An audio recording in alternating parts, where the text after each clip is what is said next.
शोर शराबे से दूर ऑफिस के केबिन में शांति से एक आदमी ब्लैक कलर की टी शर्ट पहने बैठा हुआ था। वो अपने हाथों में पेन को तेजी से घुमा रहा था। इसके साथ ही उसके मन में कई सारे सवाल चल रहे थे, क्योंकि ये विचार करने उस व्यक्ति के लिए लाजमी भी थे, क्योंकि वो कोई और नहीं बल्कि विद्युत था, जिसके अंदर अभी विजय अपने विचारों के सागर में डूबा हुआ था। कल तक मुझे 50 रुपए के लिए भी कड़ी मेहनत करनी पड़ती थी और आज मेरे पास 500 करोड़ है। उसके अंदर का विजय काफी खुश था कि वो एक करोड़पति बन चुका है, पर बाहर का विद्युत काफी उलझा हुआ, क्योंकि भले ही विजय उसके अंदर था पर वो विद्युत की जिंदगी जी रहा था, जिस वजह से उसे अब अपने जीवन में अपने दादाजी से भी बड़ी प्रॉपर्टी खड़ी करनी थी। अब मुझे कुछ भी करना पड़े, कैसे भी करूं, पर अब मैं अपने डैड और दादाजी से बड़ी प्रॉपर्टी खड़ी करके दिखाऊंगा, क्योंकि यही मेरा सपना है। पर मैं ये सब अकेले कैसे करूंगा? राकेश चाचा भी मेरे साथ नहीं जो मेरा साथ देते। वहीं अगर इस बारे में डैड से बात करूंगा तो उनका रिएक्शन क्या होगा, मुझे अच्छी तरह पता है। विद्युत अपने विचारों में काफी डूबा हुआ था। उसके चेहरे पर परेशानी साफ देखी जा सकती थी। उसे देखकर कोई भी कह सकता था कि इस समय वो अपने बिजनेस को लेकर कितना सीरियस था। तभी अचानक उसके कैबिन का दरवाजा खुला और एक आदमी तेज कदमों से उसके कैबिन में आया। उस आदमी को देखकर विद्युत के चेहरे के हाव भाव बदल गए। उसके चेहरे पर अब हैरानी के भाव थे। विद्युत के ऐसे बदले भाव देखकर वो आदमी जान गया कि विद्युत ने उसकी वजह से ही अपने चेहरे के भाव बदल लिए। वो कोई और नहीं बल्कि प्रकाश कपूर था और उसने अपने बेटे से मुस्कुराकर कहा, क्या हुआ विद्युत, तुम्हारे चेहरे के भाव कैसे बदल गए? अभी तो तुम काफी ज्यादा परेशान नजर आ रहे थे। विद्युत अपने डैड की तरफ देखकर बोला, हाँ डैड, मुझे पता है कि आपने जान लिया, पर मुझे हैरानी है कि आप इस समय मेरे केबिन में। आपको तो हाँ मुझे पता है, तुम्हें बताने की जरूरत नहीं कि मुझे तो अभी मीटिंग में होना चाहिए था, पर मैनेजर ने बताया कि मीटिंग 1 घंटे के बाद है, इस वजह से मैं बाद में जाऊंगा। वैसे तुम इतने परेशान क्यों हो? अपने डैड के सवाल से विद्युत ने अपने हाव भाव फिर से पहले वाले कर लिए और उसके चेहरे पर फिर से उदासी और परेशानी छा गई। विद्युत ने परेशान होकर डैड से कहा, मुझे समझ में नहीं आ रहा कि मैं अपने बिजनेस को आगे कैसे बढ़ाऊं। मैं अपने खुद के दम पर अपने बिजनेस को खड़ा करना चाहता हूं, और वैसे भी अब मेरे अकाउंट में एक बड़ी अमाउंट है। ये सोचकर प्रकाश कपूर ने विद्युत के कंधे पर हाथ रखा और उसकी तरफ मुस्कुराकर कहा, सुनो बेटे, ये 500 करोड़ तुम्हारे दादाजी का विश्वास है, तो मैं चाहता हूँ कि ये विश्वास टूटे नहीं। आप चिंता मत कीजिए डैड, मैं आप लोगों का विश्वास कभी नहीं टूटने दूंगा। बस अब मुझे अपने बिजनेस के लिए कोई आइडिया चाहिए। मुझे एक ऐसा आदमी चाहिए जो मुझे सब कुछ बता सके। वैसे अगर मैं आपसे हेल्प मांगू तो आपके पास इतना समय नहीं होगा। इस पर प्रकाश ने विद्युत के कंधे से हाथ हटाकर केबिन के बाहर जाते हुए कहा, ऐसी बात नहीं है, मैं तुम्हारी मदद कर सकता हूँ, पर मेरे पास भी काफी सारे काम रहते हैं। लेकिन मेरा एक दोस्त है जो इस चीज में काफी माहिर है, मैं उससे बात करूंगा। अगर वो राजी हुआ तो तुम्हारी मुश्किलें हल हो जाएंगी। ये सुनकर विद्युत बहुत खुश हुआ कि कम से कम उसके डैड ने उसे समझा। इसके बाद प्रकाश ने अपने बेटे की तरफ देखा और उससे कहा, अच्छा तो मैं चलता हूँ, गॉड ब्लेस यू, तुम अपने मकसद में जरूर कामयाब हो। ये सुनकर विद्युत बहुत खुश हुआ, क्योंकि इससे पहले प्रकाश ने कभी भी विद्युत से इस तरह से नहीं कहा था। वो आज काफी खुश था। वहीं प्रकाश कपूर विद्युत के कैबिन से बाहर चला गया। अपने डैड के जाने के बाद विद्युत ने किसी को फोन किया। उसके चेहरे पर खुशी साफ नजर आ रही थी। दूसरी तरफ ईशा अपने कमरे में बैठी हुई करण हांडा के बारे में सोच रही थी। ईशा को करण पर बहुत गुस्सा आ रहा था, पर वो उससे उतना ही डरती थी। तभी उसका फोन बजा। ईशा इतनी ज्यादा परेशान थी कि उसने बिना देखे ही फोन उठा लिया। हेलो, कौन? ईशा, मैं विद्युत बोल रहा हूँ। इस पर ईशा ने हैरानी से कहा, विद्युत, तुम इस समय कैसे फोन किया? ईशा की यह बात सुनकर विद्युत उलझन में फंस गया। वो अपने दिल की बात ईशा से कहना चाह रहा था और उसने घबराते हुए ईशा से कहा, मैं तुम्हें ये बताना चाह रहा था कि तुमने मेरी पूरी लाइफ चेंज कर दी है। जब से तुम मेरी जिंदगी में आई हो, मेरी जिंदगी रंगीन बन गई है। ये सुनकर ईशा काफी हैरान हुई। क्योंकि इससे पहले विद्युत ने उससे ऐसे कभी बात नहीं की थी। ईशा ने हैरानी से कहा, क्या तुमने पी रखी है इस समय Vidyut? Are you drunk? No no Isha, मैंने ड्रिंक नहीं की है, मैं सच कह रहा हूँ। तुम मेरी जिंदगी का सबसे हसीन लम्हा हो। तभी उसे याद आया कि ईशा ने उसे येलो कलर का बुके भेजा था और वो अपने मन में सोचने लगा कि काश उसने रेड रंग का भेजा होता। पता नहीं ऐसा कब होगा जब ईशा रेड रंग का बुके भेजेगी और वो दिन उसके लिए सबसे हंसी होगा। तभी फोन पर ईशा ने कहा, हेलो हेलो विद्युत, क्या हुआ, किस सोच में पड़ गए? ईशा की आवाज सुनकर विद्युत अपने ख्वाबों से बाहर आया और उसने ईशा से मुस्कुराकर कहा, कुछ नहीं, बस ऐसे ही, बस यही कहना था तुमसे। अच्छा तो मैं फोन रखता हूँ। इसके बाद विद्युत ने फोन काट दिया। विद्युत के फोन रखते ही ईशा काफी हैरान थी कि विद्युत को क्या हो गया। वो आज काफी खुश नजर आ रहा था और उसकी खुशी देखकर ईशा भी काफी खुश थी। वहीं प्रकाश कपूर अपनी मीटिंग से लौट आया था। वो अपने कैबिन में बैठा हुआ विद्युत के बारे में सोच रहा था। मुझे अपने बेटे की मदद करनी चाहिए, अब वो पहले जैसा नहीं रहा है। अगर वो कुछ करना चाहता है तो मेरा फर्ज है कि मैं उसकी इसमें मदद करूं, क्योंकि अब प्रकाश कपूर को अपने बेटे के अंदर अय्याश, लड़कीबाज और रात रात भर पार्टी करने वाला प्ले बॉय नजर नहीं आ रहा था। अब उसे विद्युत के अंदर एक होनहार और अपने दम पर कुछ करने की चाह रखने वाला नजर आ रहा था, जिसे देखकर उसे अपनी जवानी के दिन याद आ गए। क्योंकि जवानी में वो भी काफी जोशीला, उसके अंदर जुनून था कि वो अपने डैड दिसंबर ओबरॉय से भी बड़ा बिजनेस खड़ा करे। तभी वो किसी को फोन करता है और मिलने के लिए कहता है। उसके बाद प्रकाश अपने कैबिन से निकल गया और अपनी ब्लैक फरारी से कहीं चला गया। कुछ समय बाद उसकी गाड़ी एक बड़ी सी बिल्डिंग के सामने रुकी जो 30 फ्लोर की थी। प्रकाश अपनी गाड़ी से उतरा और उसी बिल्डिंग के अंदर चला गया। वहाँ पर उसे एक मैनेजर मिला जिसने प्रकाश से कहा, आइए आइए सर, आपका इंतजार था। सर आपका ऊपर इंतजार कर रहे हैं। कौन से फ्लोर पर?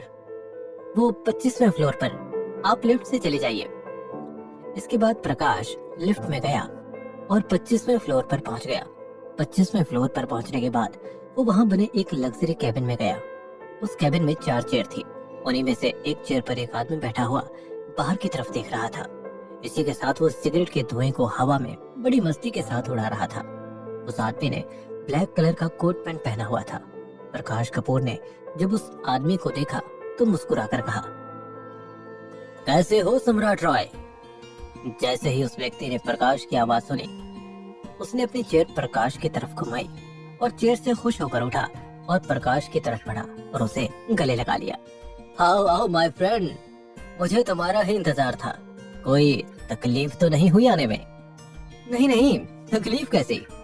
इस पर सम्राट राय प्रकाश से दूर हुआ और उससे बोला, वैसे कैसे याद किया मुझे प्रकाश कपूर ने? वो तो हमेशा बिजी रहता था। प्रकाश कपूर सम्राट रॉय की तरफ देखकर मुस्कुराकर बोला, सही कहा, आज मुझे अपने बेटे के लिए एक अच्छा मास्टर ढूंढना था और तुमसे अच्छा मुझे मास्टर माइंड कहाँ मिलेगा? तुम्हें तो बिजनेस की सारी नॉलेज है। ये सुनकर सम्राट रॉय ने मुस्कुराकर कहा, ओह, तो आज तुम अपने बेटे के लिए आए हो? उसे अभी मौज मस्ती करने दो। कहाँ तुम उसे बिजनेस के फंदों में फंसा रहे हो? आखिर अभी उसकी उम्र ही क्या है? ऐसी बात नहीं है, उसे जितनी भी मौज मस्ती थी वो उसने कर ली और अब वो अपने दम पर बिजनेस खड़ा करना चाहता है।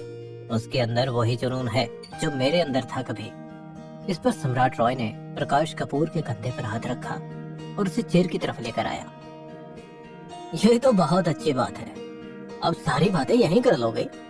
चलो चेयर पर बैठो, आराम से बातें करते हैं। यह कोई और नहीं बल्कि प्रकाश कपूर का दोस्त सम्राट रॉय था, जो एक बहुत बड़ा बिजनेस मास्टर था, जिसने कई कंपनियों को बर्बाद किया और कई कंपनियों को आबाद। तभी सम्राट रॉय ने अपने मैनेजर को फोन किया और एक वाइन लाने के लिए कहा। दूसरी तरफ मनारा अपने घर के हॉल के सोफे पर बैठी हुई अपनी मॉम के साथ प्लानिंग कर रही थी। मनारा वाइन का गिलास हाथ में पकड़े हुए अपनी मॉम से बोली, मॉम, हमें ओबरॉय मेंशन में ही रहना चाहिए, क्योंकि तभी हम विद्युत की सभी चालों को फेल कर पाएंगे। पर तुम्हें लगता है कि विद्युत हमें वहाँ रहने देगा? तुम्हारी इन्हीं करतूतों के बाद वो तुम्हें ओबरॉय मेंशन के आगे पीछे भी नहीं झांकने देगा। इस पर मनारा ने वाइन का एक घूंट पिया और अपनी माँ रोहिणी की तरफ देखकर मुस्कुराकर कहा, मुझे विद्युत से कोई मतलब नहीं। जब तक डैड है तब तक मैं उस मेंशन में जा सकती हूँ, और आप उसकी वाइफ है ये मत भूलिए। हमारा हक है उस घर में जाने का। वैसे भी आप चिंता मत कीजिए, मैं कोई ना कोई तरीका ढूंढ ही लूंगी जिससे हम ओबरॉय मेंशन में आराम से पहुंच जाएं। ये कहकर मनारा ने एक एक घूंट में सारी वाइन पी ली और गिलास को मेज पर रखकर वहां से चली गई। मनारा के जाने के बाद रोहिणी काफी परेशान हुई, क्योंकि उन्हें पता था मनारा कोई ना कोई चाल हमेशा चलती रहती है। उसके दिमाग में कोई ना कोई खिचड़ी पकती रहती है। इस पर रोहिणी ने अपने आप से कहा, हाँ पता नहीं ये लड़की क्या करेगी। कहीं ऐसा ना हो जल्दबाजी के चक्कर में पूरा खेल बिगड़ जाए। जैसे तैसे तो बात बन पाई। वहीं जब सम्राट रॉय को पता लगा कि विद्युत के पास 500 करोड़ की बड़ी रकम है, तो उसने प्रकाश कपूर से मुस्कुराकर कहा, तुमने अपने बेटे को इतनी बड़ी रकम दे दी, अभी तो उसके खाने खेलने की उम्र है, ना कि बिजनेस को संभालने की। इस पर प्रकाश कपूर ने कहा, मुझे पता है सम्राट, पर यह तोहफा मैंने नहीं बल्कि उसके दादाजी बिशंबर ओबरॉय ने दिया। ये सुनकर सम्राट रॉय ने वहां रखी वाइन की बोतल को उठाया और गिलास में करके प्रकाश की तरफ बढ़ा दिया। प्रकाश ने वाइन के गिलास को ले लिया। इस पर सम्राट रॉय ने प्रकाश की तरफ देखकर कहा, ठीक है, मैं तुम्हारे बेटे की मदद करने के लिए तैयार हूँ, पर मैं उससे खुद मिलूंगा, तभी बात बन सकती है। इस पर प्रकाश ने मुस्कुराकर कहा, जरूर, तुम्हें तो उससे मिलना ही पड़ेगा, तभी बात बनेगी। मुझे कोई दिक्कत नहीं है, मैं कल ही तुम्हारा अपॉइंटमेंट उससे करवाता हूँ। ये सुनकर सम्राट रॉय बहुत खुश हुआ और उसने प्रकाश की तरफ वाइन का गिलास बढ़ाते हुए कहा, तो इसी खुशी में एक एक और हो जाए। ये सुनकर प्रकाश भी खुश हुआ और फिर उन्होंने अपने अपने जाम आपस में टकराए, चीयर्स किया और फिर आगे की बातों में लग गए। आखिर सम्राट रॉय की विद्युत से पहली मुलाकात कैसी हो गई? क्या वो विद्युत को सही बिजनेस आइडिया दे पाएगा? क्या विद्युत अपने दादाजी के दिए हुए इस महंगे गिफ्ट को संभाल पाएगा? जानने के लिए सुनिए किंग बाय चांस का अगला एपिसोड। सूरज ढलने ही वाला था, यानी शाम का साया जमीन पर छाने लगा था और सूरज की निकलती हुई हल्की धीमी किरणें समुद्र से कुछ ऐसे टकराती है जैसे मिलने के लिए आई थी। वो समुद्र किनारे बैठा विद्युत समुद्र की बेचैन उठ रही लहरों को निहार रहा था और उसके मन में कुछ ऐसे अनकहे ख्याल किसी फूल की खुशबू की तरह उसके दिल को छू के जा रहे थे। उसका मन आज पूरी तरह से शांत था। उसे इस बात की खुशी हो रही थी कि उसने सभी का विश्वास जीत लिया था, लेकिन इसी पल में उसे ये भी याद आने लगा था कि वो असल में विद्युत तो नहीं है। उसके देह के अंदर जिसके प्राण हैं, वो एक मामूली सा लड़का विजय था, जो कभी किसी के फर्श में पोछा लगाया करता था। विजय की आत्मा उसे बार बार ये सोचने पर मजबूर कर देती थी कि आखिर उसकी मृत्यु इस कार्य के लिए हुई थी या फिर कोई और बड़ा काम बच गया हो। विजय को अपनी आत्मा के भीतर ये अनुभूति होने लगी थी कि आखिर उसकी मृत्यु बेवजह नहीं हुई थी। कोई तो वजह होगी जो मृत्यु के बाद उसकी आत्मा को तुरंत शरीर की प्राप्ति हो गई थी। वहीं बैठे बैठे विजय के मन में ख्याल आता है। वो सोचता है कि विद्युत के मम्मी पापा उसे कितना प्यार करते हैं। इसी बीच विजय को अपनी माँ की याद आने लगी थी और वो बादलों की ओर देखकर कहने लगा, मैं आपको कभी नहीं भूल सकता माँ, कभी नहीं। विद्युत की आंखें कुछ बोल रही थी, जो भाव विजय की आत्मा से निकलकर विद्युत की आंखों पर साफ साफ नजर आ रहे थे। कहने को तो विद्युत के पास सब लोग थे, लेकिन उसके अंदर बसे विजय के पास कोई नहीं। विजय खुद को अकेला महसूस करने लगता है। विद्युत का शरीर मिलने के बाद उसे उसका अस्तित्व धीरे धीरे खत्म होता नजर आता है, उस आसमां से आ रही आखिरी सूरज की किरण की तरह। लेकिन हर आखिरी किरण के बाद पहली किरण जरूर रुकती है। समुद्र किनारे बैठकर विद्युत मिट्टी पर चल रही चींटियों की तरफ देखता है। ये चींटियां एक मरी हुई तितली को मिलजुल कर घसीट कर ले जा रही थी। चींटियों की उन कड़ी मेहनत को देखकर विद्युत अपने मन में सोचता है और हल्का सा मुस्कुराता है।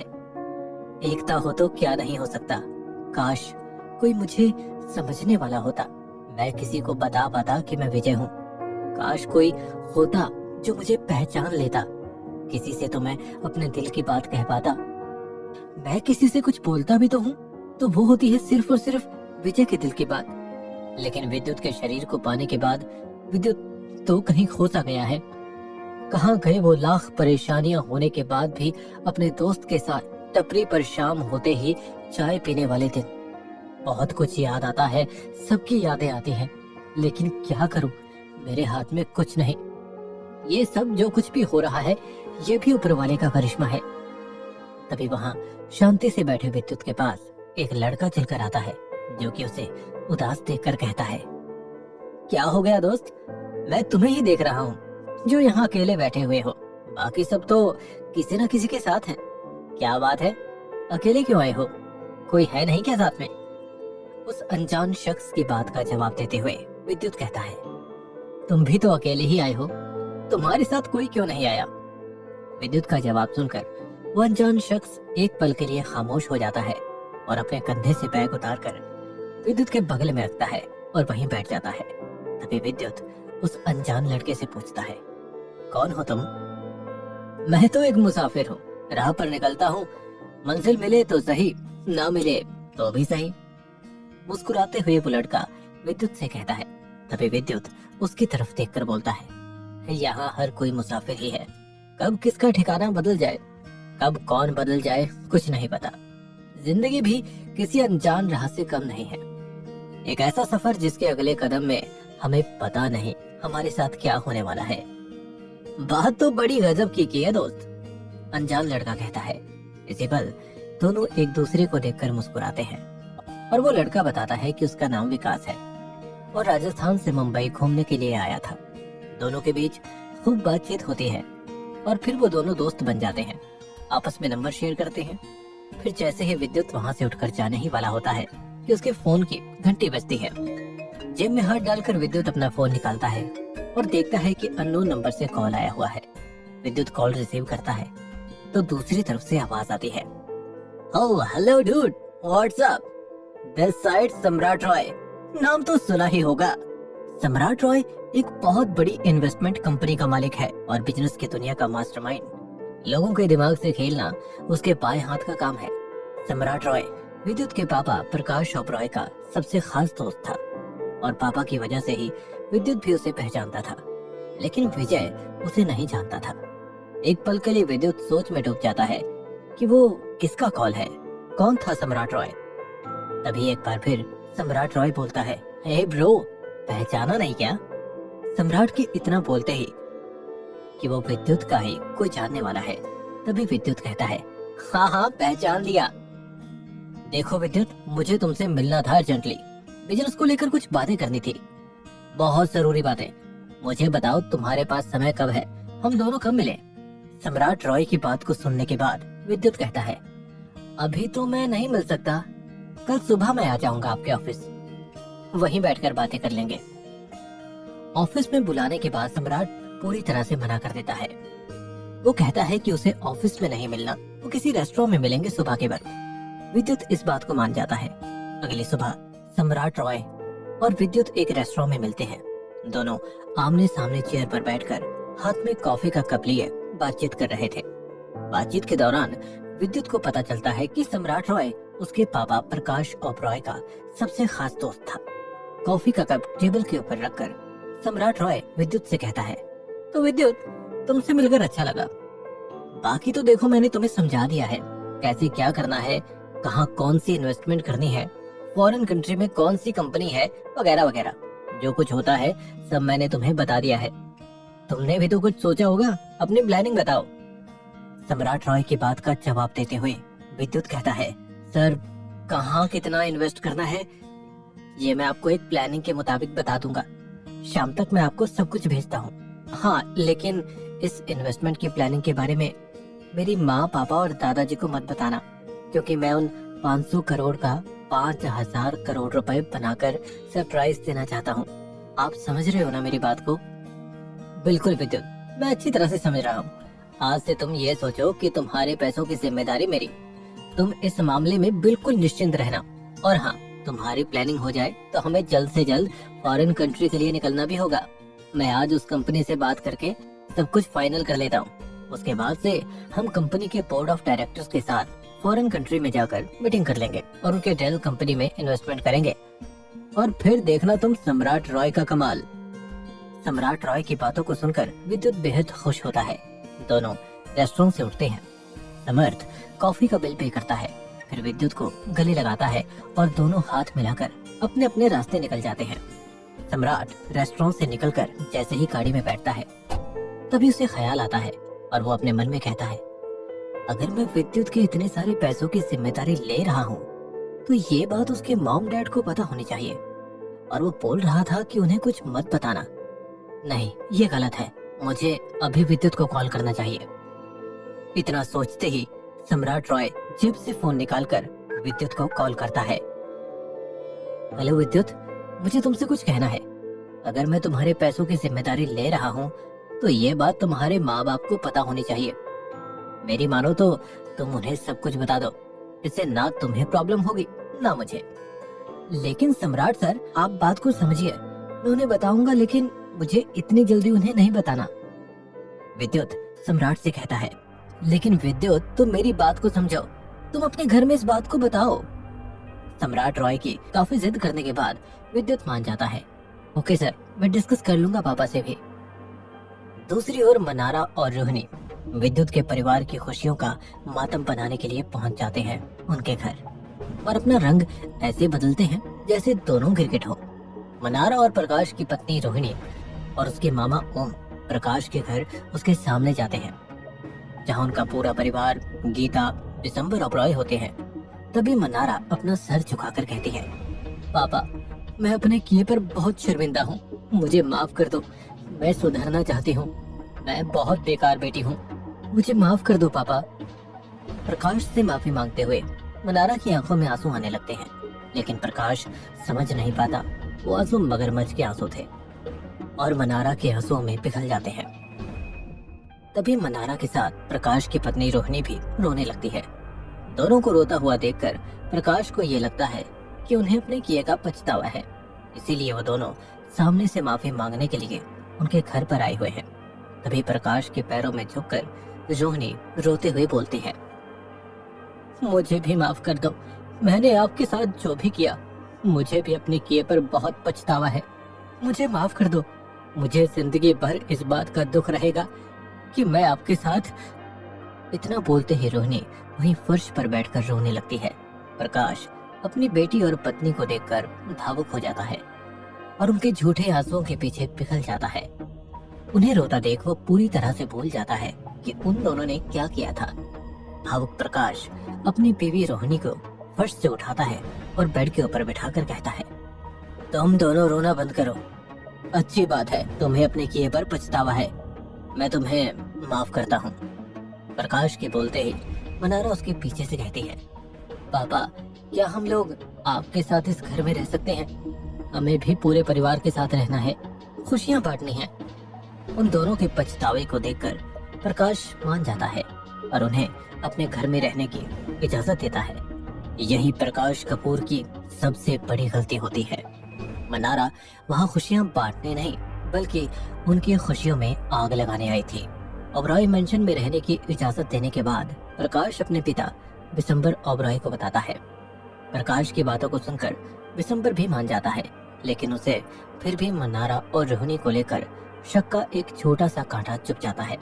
तभी दिसंबर ओबरॉय मामा ओम की तरफ देखकर बोलता है, तो क्या हरि ओम भी यहीं रहेगा? रहेगा भी तो ये तो दिन भर ओम ओम हरि ओम ही करता रह जाएगा। तभी प्रकाश बोलता है, सही बात तो है पापा, कम से कम इन लोगों के दिमाग में भगवान तो बसेंगे, लेकिन इस हरिओम की हरकतें मुझे ठीक नहीं लग रही। दिसंबर ओबरॉय के इतना बोलते ही ओम मामा कहते हैं, बड़े भैया, मेरा नाम ओम है, ये हरिओम क्या होता है? आपने तो नामकरण ही कर दिया। ओम मामा की बात से वहाँ खड़े सभी लोग हंसने लगते हैं। मोहिनी, मनारा और ओम मामा कुछ पल में ऐसा माहौल खड़ा कर देते हैं जैसे कि पूरी तरह से सुधर चुके हैं। वहीं दूसरी ओर ईशा अपने कमरे में बैठकर करण के बारे में सोच रही है कि करण ने उसे कैसे चीट किया। वो बहुत उदास है कि तभी विद्युत का कॉल आता है।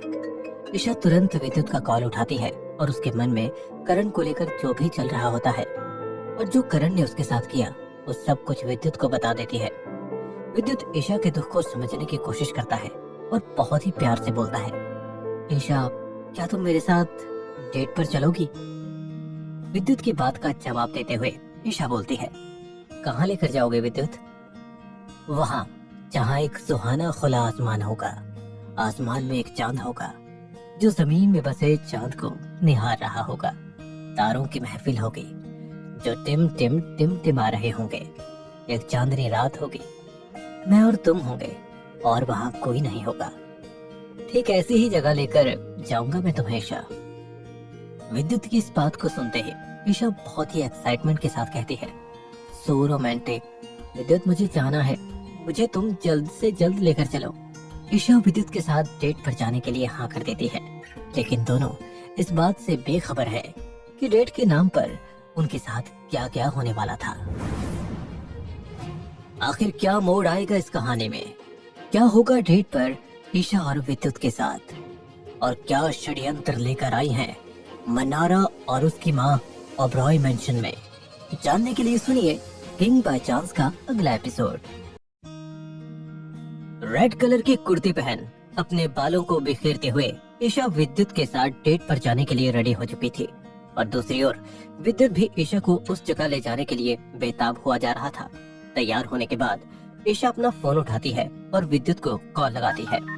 दूसरी ओर से विद्युत कॉल उठाता है और बोलता है, हाँ ईशा बोलो, तुम तैयार हो चुकी हो क्या? मैं तुम्हें लेने के लिए घर के पास आऊं? विद्युत, बिल्कुल आओ, मैं तुम्हारा वेट कर रही हूँ और जल्दी आना। ज्यादा इंतजार करना मुझे पसंद नहीं है। इतना बोलकर ईशा ने अपना फोन काटा और आईने के सामने जाकर रेड कलर की लिपस्टिक लगा ली थी। जिसके बाद ईशा ने अपना पर्स उठाया और कमरे से बाहर निकलकर नीचे के ग्राउंड फ्लोर पर गई। वहाँ जाने के बाद उसे याद आया कि उसने विद्युत के लिए गिफ्ट भी लिया था। अरे, विद्युत का गिफ्ट तो कमरे में ही रह गया है, मैं तो भूल ही गई। पहले उसे ले आती हूँ, तब तक विद्युत भी पहुँचता ही होगा। इतना कहकर ईशा घर की उन लंबी सीढ़ियों से चढ़कर अपने कमरे में गई और विद्युत का वो गिफ्ट लेकर नीचे उतर के घर के बाहर आई और विद्युत का इंतजार करने लगती है। करीब 20 मिनट बीत जाते हैं लेकिन विद्युत नहीं पहुंचता। तभी ईशा अपना फोन निकालती है और विद्युत को कॉल करती है। अरे विद्युत, कहाँ रह गए हो तुम? देख नहीं रहे हो कितना टाइम हो चुका है? अरे बाबा, बस पहुंच ही रहा हूँ, बस 5 मिनट दो। इतना बोलकर विद्युत ने कॉल कट किया और अपनी कार तेजी से चलाने लगा। वैसे तो विद्युत के अंदर जो आत्मा विज्जू की है उसे कार चलानी नहीं आती थी, लेकिन आए कुछ दिनों में उसने सीख ली थी। करीब 5 मिनट बाद विद्युत अपनी कार लेकर ईशा के सामने रुकता है, लेकिन ईशा ऐसे गुस्से में लाल टमाटर जैसी पकी हुई खड़ी होती है, जो कि विद्युत के आने के बाद भी उससे कोई रिएक्शन नहीं देती। विद्युत ईशा को देखता है और समझ जाता है कि ये नाराज है। ईशा की नाराजगी दूर करने के लिए विद्युत एक प्यारी सी स्माइल देता है और कहता है, तो राजकुमारी, हम आ चुके हैं, अब हम चलें आपकी सेवा में।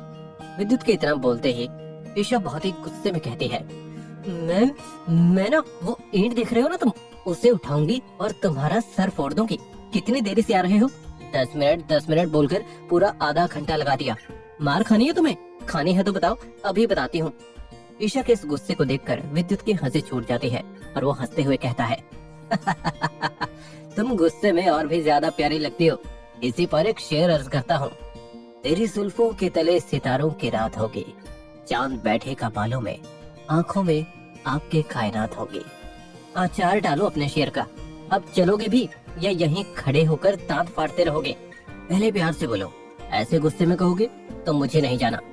ओ विद्युत बाबू, अब चलने का कष्ट करोगे या तुम्हारे पैरों को यहीं तोड़ दूं? चलो चुपचाप। ईशा की बात सुनते ही विद्युत अपनी कार के पास जाता है और ड्राइविंग सीट पर बैठता है। तभी ईशा की तरफ देखता है और समझ जाता है कि ईशा के लिए गाड़ी का दरवाजा खोलना पड़ेगा, यानी कि उसे एक प्रिंसेस ट्रीटमेंट भी तो देना पड़ेगा। जल्दी से विद्युत गाड़ी से बाहर आता है और दूसरी तरफ जाकर ईशा के लिए गाड़ी का दरवाजा खोलता है और एक इशारा करते हुए उसे अंदर बैठने को कहता है। जिसके बाद ईशा गाड़ी में बैठती है और वो दोनों वहाँ से चले जाते हैं। विद्युत हाईवे की ओर गाड़ी लेकर जाता है। वहाँ ट्रैफिक लगा था। विद्युत तुरंत अपनी गाड़ी घुमाकर एक सुनसान सड़क पर ले गया, जहाँ दूर दूर तक सिर्फ उसकी ही गाड़ी थी और कोई नहीं।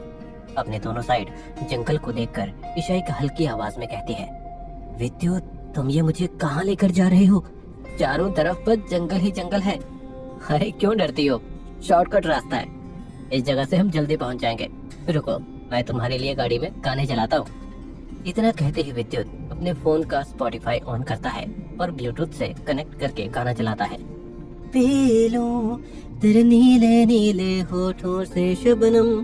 तभी ईशा विद्युत की तरफ देखकर कहती है, माना तुम्हारे साथ डेट पर एक लड़की है तो क्या ऐसे गाने चलाओगे? पी लूं तेरे होठों की शबनम, चेंज करो इसे और कोई ढंग का गाना बजाओ। विद्युत तुरंत गाना बदलता है और वे दोनों उस अंधेरी फिनांस सड़क में धीरे धीरे आगे चलने लगते हैं।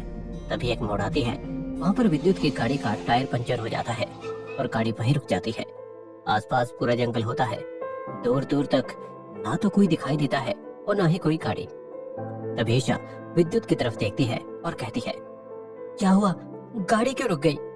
रुको, मैं उतर कर देखता हूँ। विद्युत गाड़ी से उतर के देखता है कि पीछे का टायर फट चुका है। अरे ईशा, फूटी किस्मत हमारी, गाड़ी का टायर फट चुका है। इतना सुनते ही ईशा तुरंत गाड़ी से उतरकर सड़क पर आ जाती है और हैरान होकर बोलती है, ओह माय गॉड, ये इसी जगह जाकर होना था, अब क्या करें? रुको, मैं किसी को कॉल करता हूँ। इतना बोलकर विद्युत अपनी जेब से फोन निकालता है और देखता है कि उसके फोन में नेटवर्क ही नहीं है। ओ नो, यहाँ तो नेटवर्क भी नहीं है। और लेकर आओ शॉर्टकट से। कर दिया ना काम तमाम, मिल गई तुम्हारे मन को शांति। तारों की शाम होगी, चांद होगा, खोपड़ा होगा तुम्हारा, सर होगा मेरा। कहाँ जाकर गाड़ी खराब हुई है? कोई जानवर आ गया तो मुझे कच्चा चबा जाएगा। चिड़चिड़ी होते हुए ईशा कहती है। विद्युत गाड़ी का टायर ठीक करने की सोचता है, लेकिन उसके पास कोई नया टायर नहीं होता। दोनों नेटवर्क की तलाश में कुछ आगे चलते हैं। ठंडी हवाएं चलने लगी थी। धीरे धीरे मौसम में एक नमी छाने लगी थी। धीरे धीरे आसमान में काले बादल आने लगे थे और देखते ही देखते बारिश की बूंदें भी टपकने लगी थी। बारिश की बूंदों को आता देख ईशा विद्युत से कहती है, विद्युत, ये क्या हो रहा है? मुझे लग रहा है अब बारिश भी बहुत तेज होने वाली है और हम तो अपनी गाड़ी से भी बहुत आगे निकल चुके हैं। मुझे डर लगने लगा है। डरो मत ईशा, कुछ नहीं होगा। अभी अचानक बारिश शुरू होने लगी थी। देखते ही देखते वो बारिश की बूंदें बहुत तेज होने लगी थी और बारिश से बचने के लिए उन दोनों के पास कोई भी रास्ता नहीं बचा था सिवाय उस जंगल में जाने के। ईशा, बारिश बहुत तेज होने लगी है, मुझे लगता है हमें जंगल में किसी पेड़ के नीचे जाकर बैठना चाहिए, वरना हम बहुत ज्यादा भीग जाएंगे। इतना बोलते ही विद्युत ईशा का हाथ पकड़ता है और उसे उस अकेली सड़क से दूर वीरान जंगल के अंदर ले जाता है। जंगल में जाने के बाद उन्हें एक छोटी सी झोपड़ी नजर आती है। दोनों ही भागकर बारिश से बचने के लिए उस झोपड़ी के अंदर घुस जाते हैं, जहाँ कोई भी नहीं होता। घास और कुछ लकड़ी से बनी हुई उस झोपड़ी के अंदर बारिश की एक बूंद भी नहीं आती। थैंक गॉड विद्युत, कम से कम बारिश से तो बचे। हाँ, सही कहा। दोनों एक साथ अकेले उस झोपड़ी में अगल बगल बैठे होते हैं। तभी विद्युत ईशा की आंखों में देखता है और अपनी उंगलियों से उसकी पलकों पर आए हुए बालों के लटों को पीछे करता है। एक पल के लिए ईशा उसकी आंखों में डूब सी जाती है और फिर अचानक होश में आती है। तभी ईशा उस जगह से उठती है और उसका पैर एक लकड़ी में फंसता है और वो विद्युत के ऊपर जा गिरती है। विद्युत अपनी बाहों में ईशा को पकड़ लेता है। विद्युत का हाथ उसके कमर में होता है। विद्युत के दिल की धड़कनें बहुत तेजी से बढ़ने लगती है, लेकिन तभी ईशा खड़ी हो जाती है। पूरी रात उन दोनों को उसी झोपड़ी में गुजारनी पड़ी थी। सुबह जब बारिश रुकती है तो दोनों जंगल से निकलकर अपनी गाड़ी के पास पहुंचते हैं। तभी उस सड़क पे एक बड़ा सा ट्रक आ रहा होता है। विद्युत ट्रक से लिफ्ट मांगता है और वो वहां से निकल जाते हैं। सवेरे सवेरे घर पहुंचने के बाद विद्युत रेडी होकर अपने ऑफिस के लिए निकल जाता है, जहाँ उसके कैबिन में सम्राट रॉय उसका पहले से इंतजार कर रहा था। विद्युत के वहां पहुंचते ही सम्राट उससे कहता है, हे गुड मॉर्निंग, मैं तुमसे पहले पहुंच गया तुमसे मिलने। तभी विद्युत को अचानक छींक आ जाती है। अच्छे।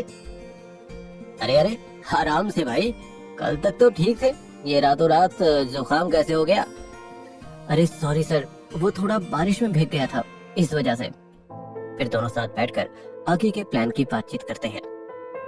तो विद्युत बाबू, बताओगे क्या प्लान है तुम्हारा? सर, मैंने काफी सोचा समझा तो समझ में आया कि अगर अपने दादाजी और पापा जी से भी बड़ी कंपनी खोलनी है तो उसके लिए सबसे पहले उनके इन्वेस्टमेंट प्लान सीखने पड़ेंगे, तभी मैं खुद का प्लान बना पाऊंगा। दैट्स ग्रेट विद्युत, ये तुमने बहुत अच्छी बात कही है। अब तुम्हें धीरे धीरे समझ में आ रहा है। मैं तुम्हें ये चीज कल ही बताता, लेकिन मैं देखना चाह रहा था कि तुम क्या सोचने वाले हो। तुम्हारी इस बात ने मुझे इम्प्रेस कर दिया विद्युत, मजा ही आ गया सुनकर। अब तुम ठीक ऐसा ही करो। थैंक यू सर, बस आपका साथ बना रहे। बिल्कुल विद्युत बिल्कुल। आओ मैं तुम्हें अपने मैनेजर से मिलवाता हूँ, वो भी बाहर खड़ा है। पुनीत शर्मा अंदर आ जाओ। पुनीत शर्मा अंदर आता है। तभी सम्राट उसे विद्युत से मिलवाता है। विद्युत पुनीत से हेलो करता है, जिसके बाद समर्थ विद्युत को अपने मैनेजर की और भी ढेर सारी कंपनी की बातें बताने लगता है और उसकी हर बात पर समर्थ का मैनेजर हाँ में हाँ मिला रहा था। इस चीज को देखते हुए विद्युत हंसते हुए कहता है एक मिनट सर मुझे आपके मैनेजर को देखकर बहुत हंसी आ रही है। क्यों भाई, मेरा मैनेजर तुम्हें जोकर दिख रहा है क्या? नहीं सर, आपके मैनेजर बिल्कुल तोते की तरह हाँ में हाँ मिला रहे हैं। आपके मैनेजर का नाम पुनीत शर्मा की जगह पोपट शर्मा होना चाहिए क्योंकि ये पोपट की तरह हाँ हाँ हाँ करते रहते हैं। विद्युत की मजाकिया बातों से वो लोग वहाँ खड़े हंसने लगे थे, जिसके बाद सम्राट विद्युत को रिसर्च करके उसके बिजनेस प्लान बनाने के लिए बोलता है और वो वहाँ से चला जाता है। फिर विद्युत अपने ही कैबिन में बैठकर रिसर्च में जुट जाता है। वो अपने पापा और दादा के एक एक चीज खंगाल कर देखता है कि इन्होंने कहाँ कैसे कितना इन्वेस्ट किया था। और वहीं दूसरी तरफ ईशा के दिमाग में एक प्लान चल रहा होता है। वो करण को फोन करके एक होटल में बुलाती है। हेलो करण, क्या तुम मुझसे कुछ देर बाद दी ओबरॉय होटल में मिल सकते हो? हाँ जरूर मिल सकते हैं ईशा। करण हैरान होता है।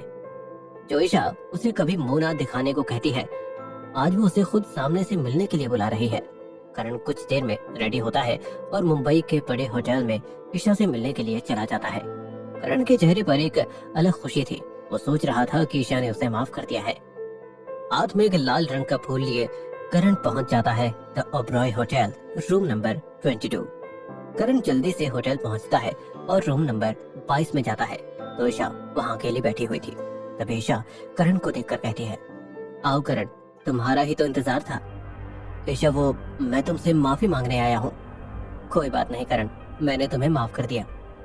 बस मुझे इतना बता दो, जो तुम्हारे साथ लड़कियां थी वो कौन थी? वो लड़कियां? अरे वो तो बस ऐसे ही मेरी जस्ट फ्रेंड थे।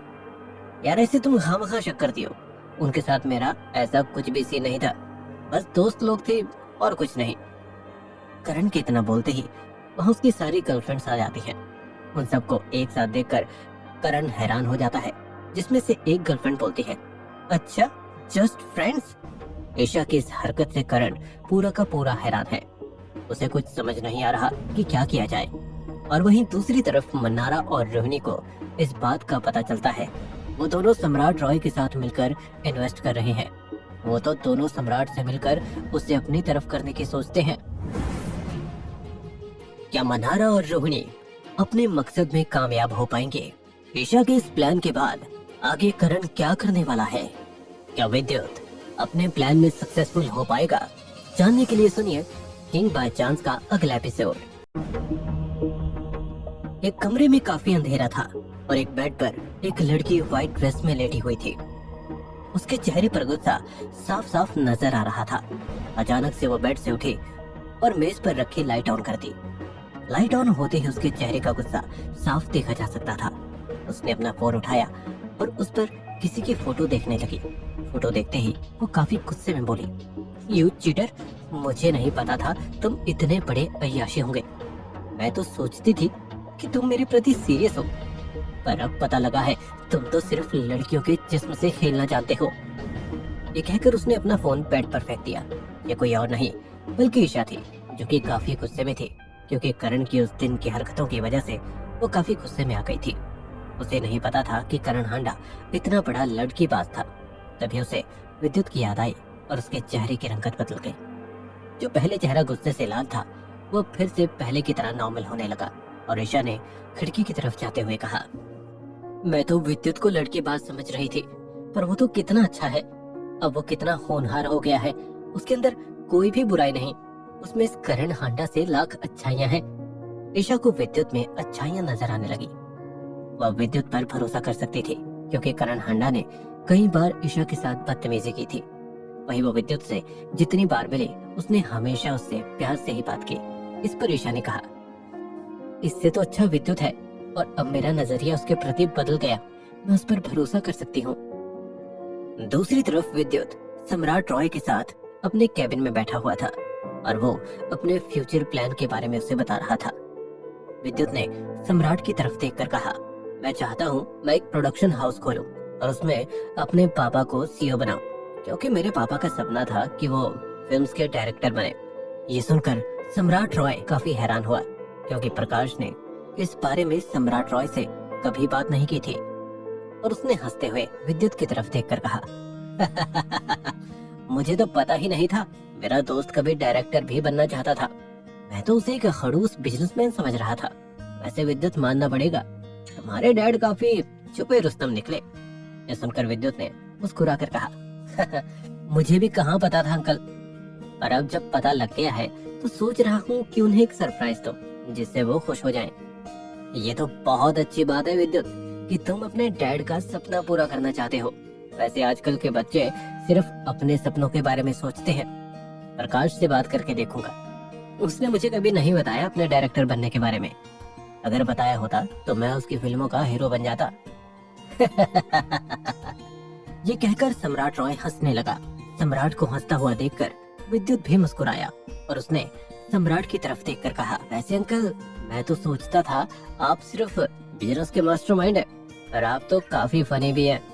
आपके और डैड की जोड़ी इसीलिए काफी जमती है क्योंकि वो भी अपनी बातें किसी से ज्यादा शेयर नहीं करते और आप भी किसी को ज्यादा अपने बारे में जानने नहीं देते। इस पर सम्राट रॉय अपनी चेयर से उठा और कैबिन में लगी खिड़की के पास खड़ा हो गया और उसने विद्युत की तरफ देखकर मुस्कुरा कर कहा, यू आर राइट विद्युत, मैं बस उन्हीं पर ज्यादा भरोसा करता हूँ जो मेरे करीबी हैं, जैसे तुम्हारे डैड और इस हिसाब से तुम थे। ये सुनकर विद्युत बहुत ही खुश हुआ और वो भी अपनी चेयर से उठकर समर्थ रॉय के पास गया और उनकी तरफ देखकर बोला, थैंक यू मुझ पर भरोसा करने के लिए, मुझे भी आपके साथ की बहुत जरूरत है।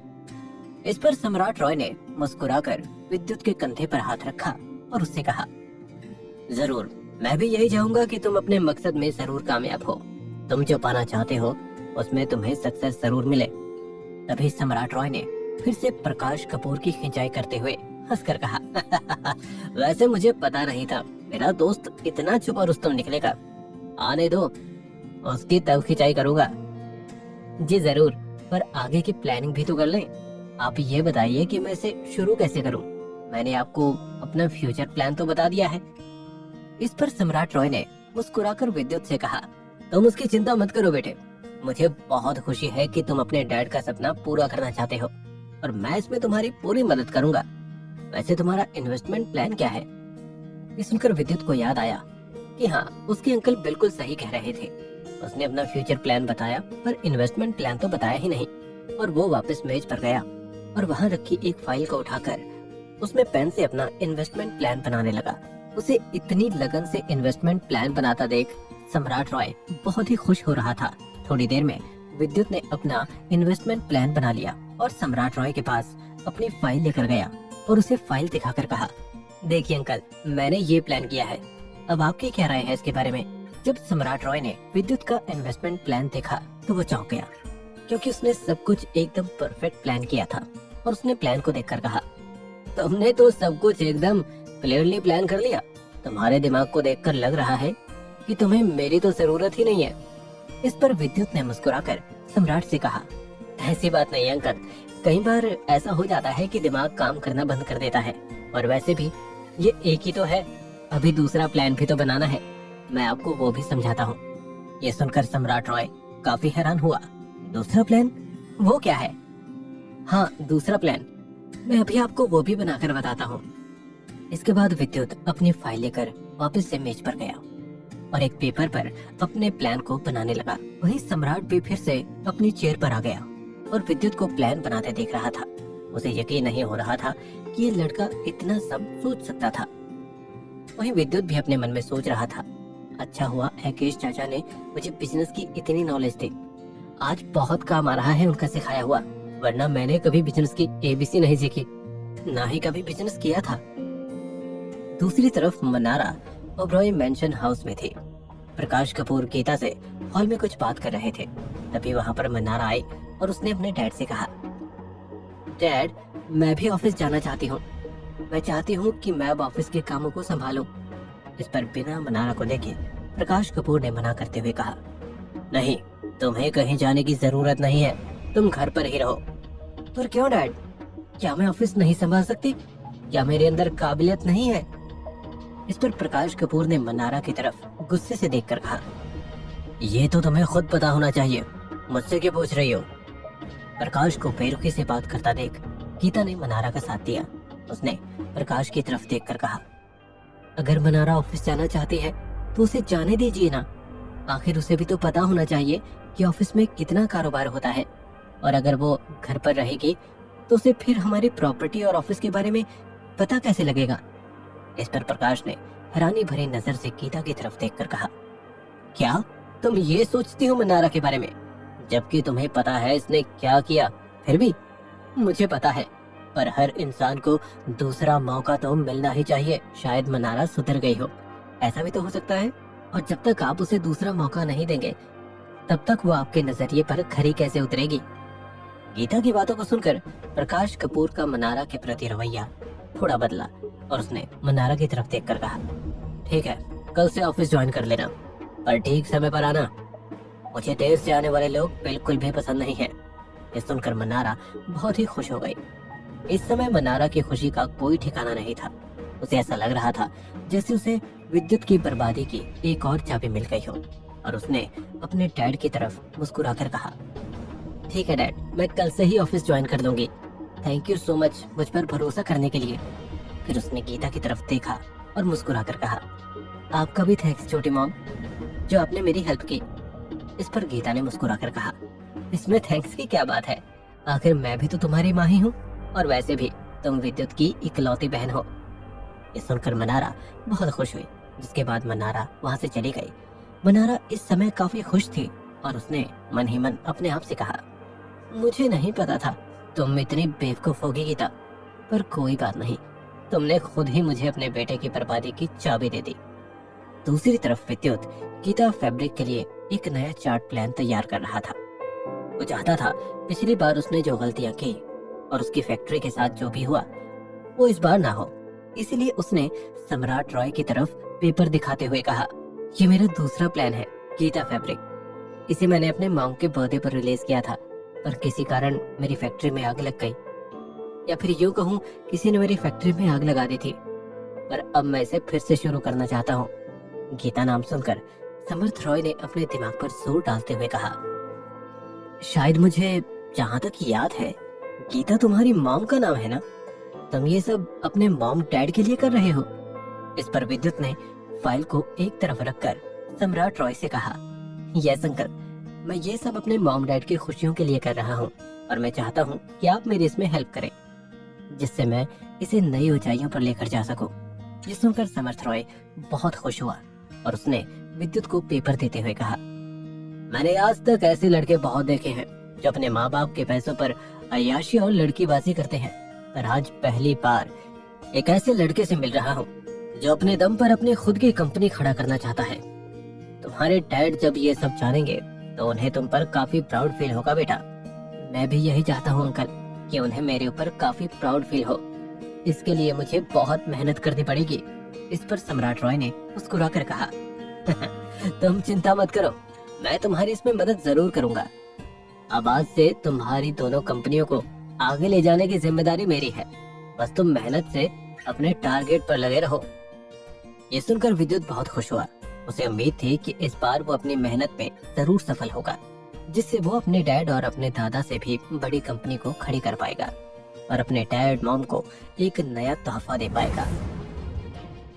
क्या आखिर विद्युत सम्राट रॉय के जरिए अपनी कंपनी को खड़ा कर पाएगा, या फिर मनारा इसमें रुकावटें पैदा करेगी? जानने के लिए सुनिए किंग बाय चांस का अगला एपिसोड।